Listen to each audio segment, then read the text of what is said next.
que la paix soit surtout bien guidée. Alhamdulillah Rabbil Alamin. Bon, ce que je souhaite aborder là, en fait, ça a un lien avec l'actualité. Ça concerne cette, on va dire, commémoration que les gens suivent dans les médias actuellement, qui se déroule à Jérusalem. Vous voyez, les 75 ans de la libération du peuple d'Israël des camps d'Auschwitz. Bien sûr, dans ces camps, il n'y avait pas que. Donc, en fait, il y a tout un symbole là-dedans que je pense en fait que ces personnes ont voulu euh, imposer, ont voulu observer. Vous voyez. Parce que bon, vous savez, les kabbalistes, eux, ils essaient toujours de donner un sens à diverses choses. Vous voyez, à des chiffres, à des mots, etc. C'est très subjectif, hein. Euh, Donc, et justement, c'est cette affaire-là, justement,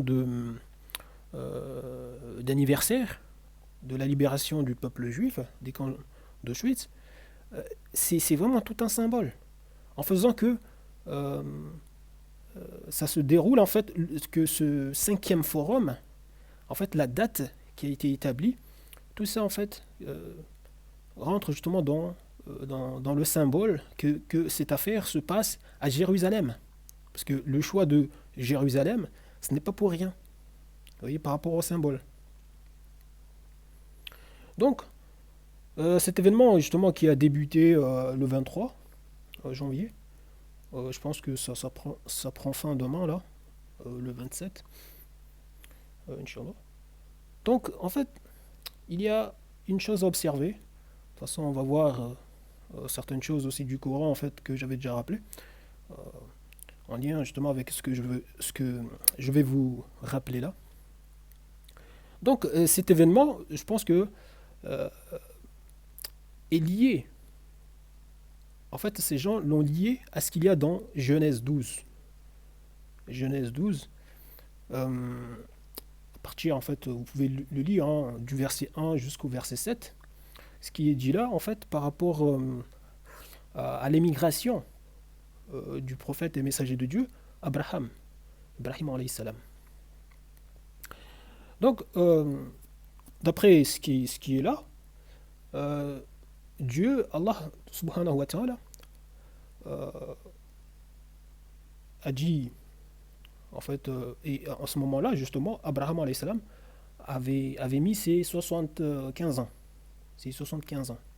Donc, Dieu lui a promis, en fait, que la terre de Canaan, euh, en fait, l'actuelle Palestine, et puis, bon, un peu les environs, donc, ainsi que cet État appelé Israël.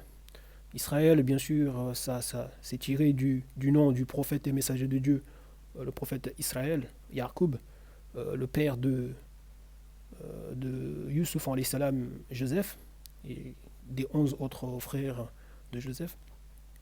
Salam. Donc, donc eux, en fait, ils se sont attribués, en fait. Bref. Donc, dans Genèse 12, donc, on nous parle justement de l'émigration et la promesse euh, de Dieu de donner à la descendance d'Abraham, de donner à Abraham et à sa descendance, en fait, cette terre-là. Vous voyez. Abraham, alayhi salam, va quitter son pays Haran, qui se trouve actuellement en Turquie. En fait, c'est une, voilà, c'est une zone en fait qui se trouve actuellement en Turquie. Donc, pour aller à Canaan.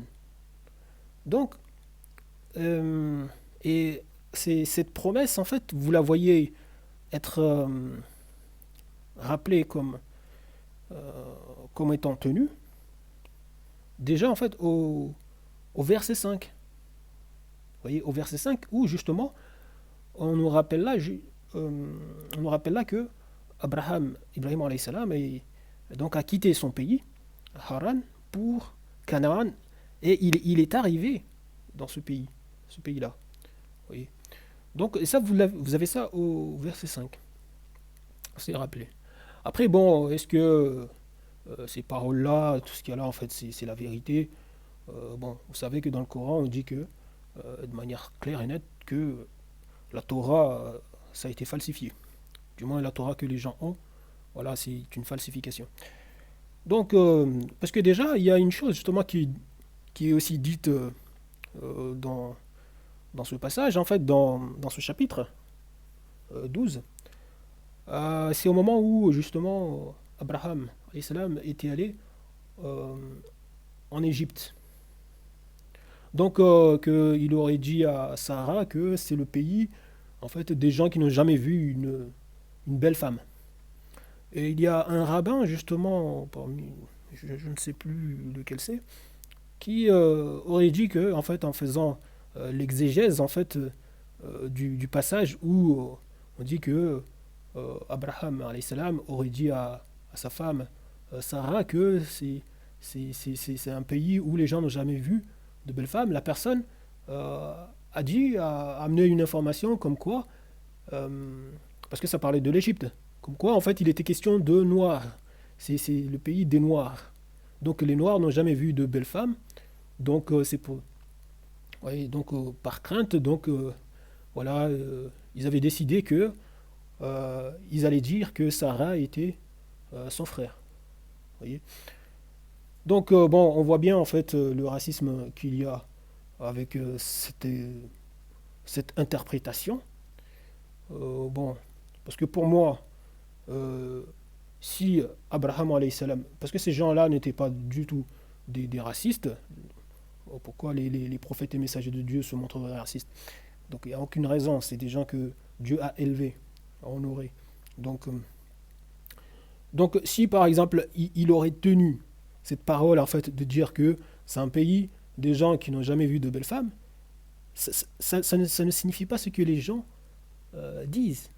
Pour moi, ça serait que ça serait c'est une forme de ça, c'est un parabole visant à dire que c'est des gens qui se comportent comme si ils n'ont jamais vu de belles femmes. Vous voyez, donc quand tu vois une belle femme, ça vient là la saisir, ça te l'arrache, ça te, vous voyez, pour euh, la garder pour soi.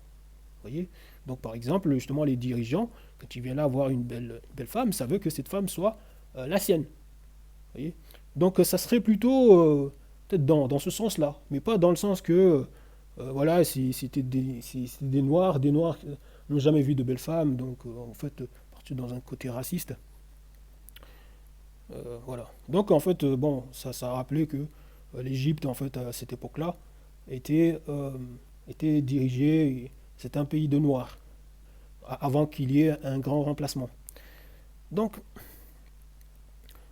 bref, revenons à ce que je disais. Donc, vous avez donc dans ce chapitre, tout ça, en fait, c'est ce voyage, cette émigration. Donc, c'est comme si ces gens sortis des camps d'Auschwitz euh, se mettaient, en fait, à la place d'Abraham alayhi salam, quand il était persécuté dans son pays. Vous voyez, lorsqu'il a invité son peuple à adorer Dieu, à ne pas lui associer, etc. Donc, il a été persécuté, donc euh, il est parti avec... vous voyez, il a été même jeté dans un feu, mais Dieu l'a protégé. Donc il a survécu, etc. Ça a été un grand miracle. Et bon, il y a des gens, même quand ils voient tous les miracles devant les yeux, tout ça, leurs cœurs se sont endurcis, ils prennent ça pour de la magie, etc. Bref. Donc il est parti voilà, de son pays, là où il était né, pour Canaan. Donc en fait, eux là, en venant là s'identifier à lui, c'est comme si en fait ils disaient que eux en partant, en quittant l'Europe, en quittant les camps de la mort de Schwitz, en quittant tout ça, en fait c'est comme si en fait ils se mettaient à la place d'Abraham. Donc pour voilà, ils se sont rendus où toujours en fait sur la même cette terre là. Vous voyez, là où ils se sont installés aujourd'hui. Donc dont ils revendiquent droit, etc. Donc, venir là organiser ce forum justement à Jérusalem, c'est tout un symbole, surtout pour les 75e, sachant ce que je viens de vous dire là. Clairement, vous voyez, euh, identifié, en fait, c'est dans ce chapitre. nous rappelle justement que c'est au moment où Abraham alayhi salam a eu ses 75 ans. Donc, qu'il a fait justement ce voyage-là. Vous comprenez?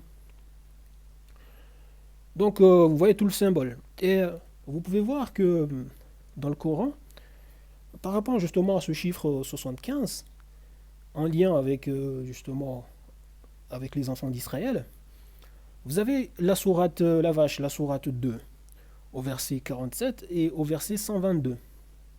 Et la sourate 12, la sourate Joseph, la sourate Yusuf, au verset 18 et au verset 93.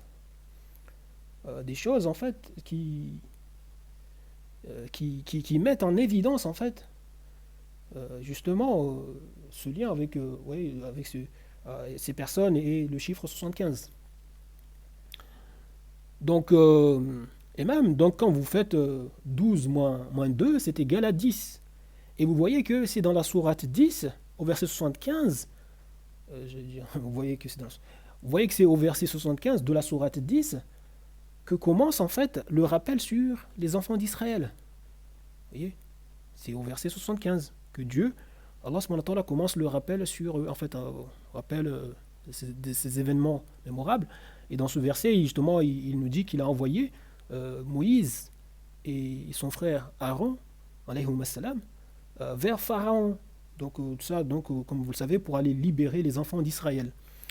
Donc, vous avez donc dans la sourate 2, comme je l'ai rappelé tout à l'heure, au verset 47 et au verset 122, le même rappel.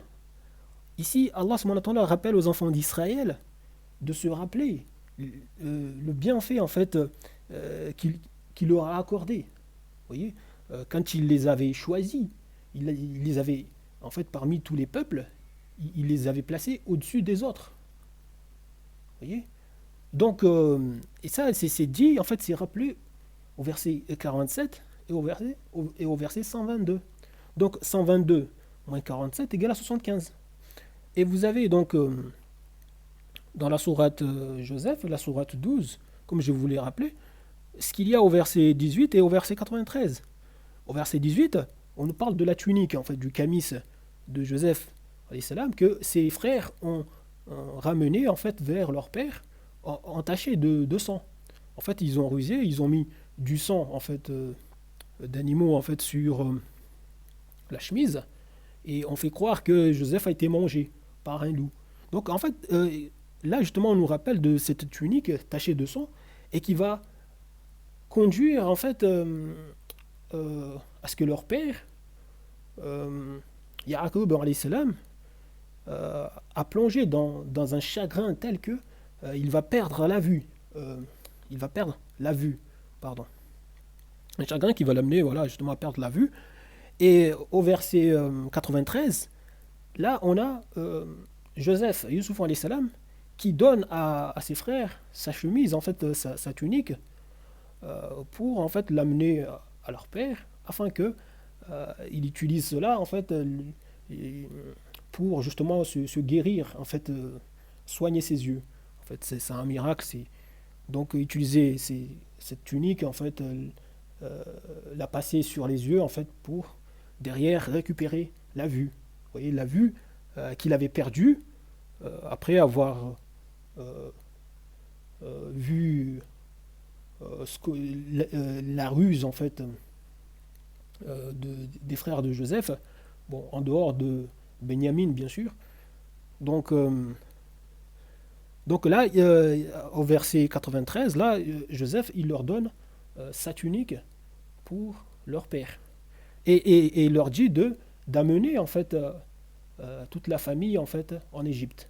Vous voyez. Donc vous avez ça. Donc vous voyez donc 93 moins 18 égale à 75. Donc il y a cette organisation là. De toute façon, comme je l'avais rappelé, que les musulmans, beaucoup de gens, il faut qu'ils arrêtent de jouer les têtus, de jouer les obscurantistes. Il faut qu'ils arrêtent de faire preuve de mauvaise foi, parce que ça voit bien que les versets, les sourates, leur position, tout est sur mesure. Tout est sur mesure dans le livre d'Allah Tabaraka wa Ta'ala. Donc malgré que ça voit que tout est sur mesure, ça s'aveugle. Ça fait comme si de rien n'est. c'est pitoyable. Ça rend les choses encore plus compliquées. Ça complique les affaires des gens. Vous voyez, ça voit des démonstrations, combien de démonstrations j'ai exposées, encore plus simples que ce que je vous présente là, parce que ça, c'est quelque chose dont on peut s'en passer très facilement. Ce que je fais là, on peut s'en passer très facilement. Mais c'est quand même à retenir, parce que il faut quand même connaître le livre de Dieu. Vous voyez, donc même si c'est peu, je vais dire, par rapport... parce que bon, là, bon, je ne maîtrise pas tout hein, par rapport à ça. Et déjà, je ne cherche pas du tout à aller loin, vous voyez. Je vois juste cette organisation-là, je vous la présente. Excusez-moi, j'ai une petite remontée. Donc, je ne cherche pas plus. Et la plupart des démonstrations que j'ai fait, que je vous ai présentées, que j'ai mis dans mon livre, j'ai voulu être simple. Vous voyez. Juste montrer ce qu'il y a. Point barre. Pas partir dans des choses, en fait, avec, on va dire, avec plein d'imagination. À me dire, ouais, c'est peut-être ça, c'est peut-être ça. Non, non. Je reste juste sur la démonstration. Juste, je cherche juste à être objectif. C'est-à-dire, voilà, mettre devant les yeux des gens ce que, voilà, il n'y a même pas à discuter. Vous voyez. Après, si les gens viennent là s'aveugler, ça c'est leurs affaires, ils verront bien le jour des comptes. Donc si ça vient là s'aveugler, à cacher tout ça aux gens, ne pas... voilà, ils verront bien le jour des comptes, Inch'Allah. Donc vous avez tout ça par rapport au 75.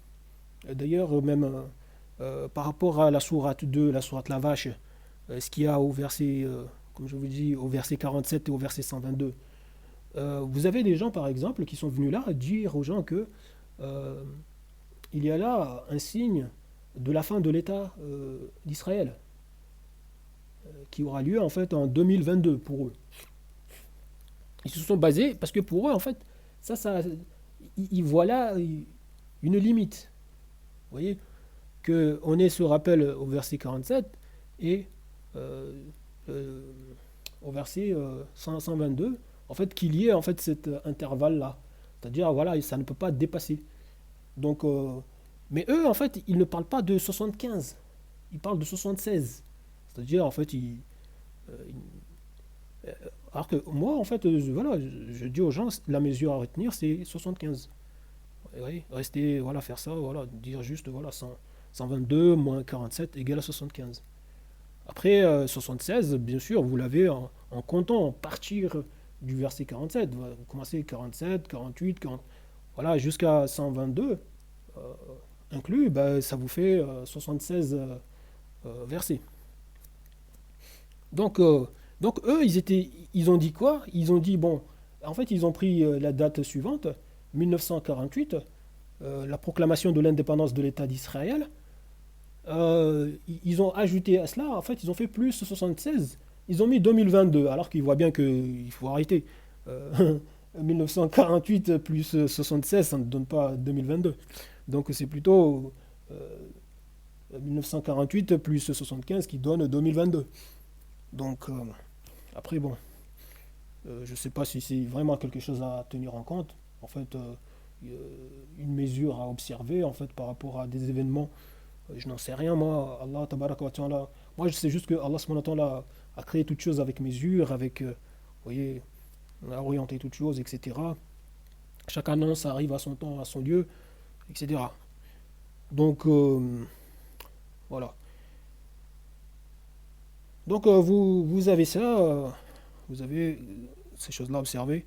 Et d'ailleurs, en parlant justement de cet événement-là, euh, célébré à Jérusalem, donc on a vu Emmanuel Macron, le chef d'État, le président de la République française, se tenir devant le mur des lamentations avec sa kippa. Bah, sans avoir dit qu'il prenait congé en fait du pouvoir, vous voyez. Parce que vous savez, la France, bon, la République se réclame laïque. Donc, mais bon, vous savez aussi que Emmanuel Macron, lui, euh, donne vraiment l'air que la laïcité, en fait, ça l'emmerde. Bien sûr, il n'y a pas que lui qui s'emmerde. Donc, en fait, voilà, il s'en fout de ce que les gens disent. De toute façon, s'il écoutait tout le monde, ça se saurait. Hein. Déjà, et tout ce que, voilà, tout ce qui s'est passé avec sa compagne, ce que les gens ont dit, jusqu'à maintenant, il est resté avec, ils sont ensemble. Donc, et puis, beaucoup de choses. Donc, voilà. Que part, il s'en fout de ce que tout le monde peut dire, hein, donc il fait ce qu'il veut. Bref. Euh, Après, bon, moi, les gens, de toute façon, par rapport à l'âge, tout ça, par exemple, sa compagne, je trouve ça, je trouve ça méprisable, en fait. Bah, bien sûr, je ne parle pas du temps que Marcon était gamin, hein, non. Là, aujourd'hui, venir s'offusquer que sa compagne soit plus âgée que lui, je trouve ça minable, quoi, personnellement. Donc, voilà. Bon, c'est peut-être dû au fait que, personnellement, je n'ai aucun problème, par exemple, au fait, par exemple, de faire ma vie avec une personne, une femme qui aurait euh, 15 ans de plus que moi, 16 ans de plus. Donc, voilà. Je ne vois aucun problème. Si la personne me plaît, où est le problème? Ou qui aurait 16 ans de moins que moi. Donc, de toute façon, moi, je me suis mis une limite, hein. Donc, pour moi, c'est entre 18 et 53, 54 ans. Vous voyez? Vous voyez, par rapport à mon âge, voilà, je suis prêt, voilà, à faire ma vie avec une fille qui aurait 18 ans ou une femme voilà, qui aurait 54 ans. Vous voyez, en fait, je suis dans cet intervalle-là, 18-54 ans. Donc, et bon, en fait, personnellement, j'ai moins de 40 ans, voilà, je suis entre voilà, 30 et 40. Donc, voilà, je suis là-dedans. Bref, donc, personnellement, ça ne m'embête pas du tout, en fait, que, voilà, du moment que, mais bon, après,